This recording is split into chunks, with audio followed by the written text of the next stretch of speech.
Breaking news. Eddie Lato, underboss of the New England crime family, dead at 77. Salute to my man Cougene Eugene for the assist. Edward Lato, the reputed underboss of the New England crime family, dead Friday after a lengthy health battle. He was 77.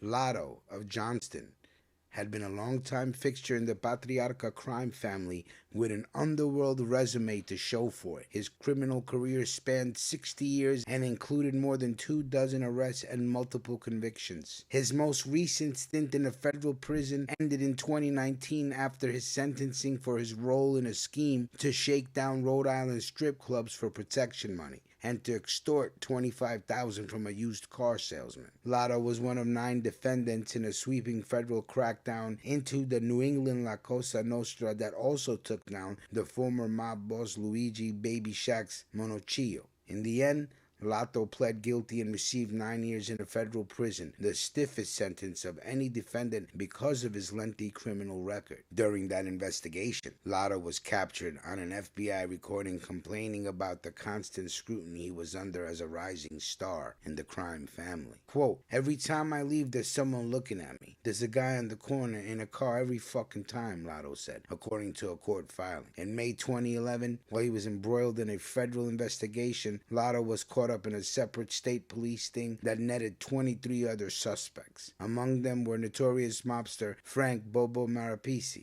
who was on parole for a 1987 gangland slaying, and Alfred Chippy Scavola. The state police investigation began in the fall of 2010 and uncovered a large illegal gambling operation run by Vincent Tootsie Tallow of Johnston. Lato eventually pled no contest to those charges and was given a deferred sentence because he was already serving time at a South Carolina prison for his federal extortion and shakedown conviction. Lato's year in custody may have had an impact on his health. Just months after he was released from prison in 2019, he was hospitalized for an apparent heart attack. In recent months, he had been undergoing treatment following a cancer diagnosis. Of all the charges he faced, Lato escaped the most serious: murder. Police considered Lato one of the suspects in the September 1992 gangland slaying of mob enforcer Kevin Hanrahan. The 39-year-old Hanrahan had just left the Federal Hill restaurant when he was approached by 2 men and shot several times to the head. No one was ever charged for pulling the trigger, but former mob capo Robert Bobby DeLuca pled guilty in 2016 to conspiracy for his role in the killing. Court filings reveal state prosecutors were poised to call DeLuca to testify that Monocchio ordered the hit and Lato had taken part in the execution. But the criminal case fell apart largely because DeLuca was a shaky witness who had previously been convicted of perjury. DeLuca eventually denounced the mob.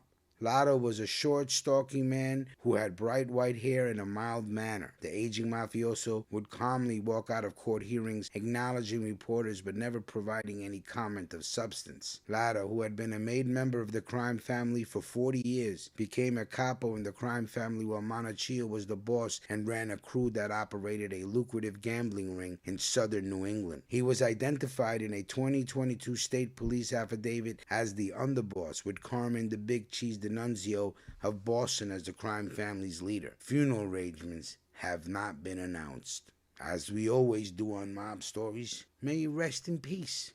The books are now closed. The man did his time, and may he rest in peace.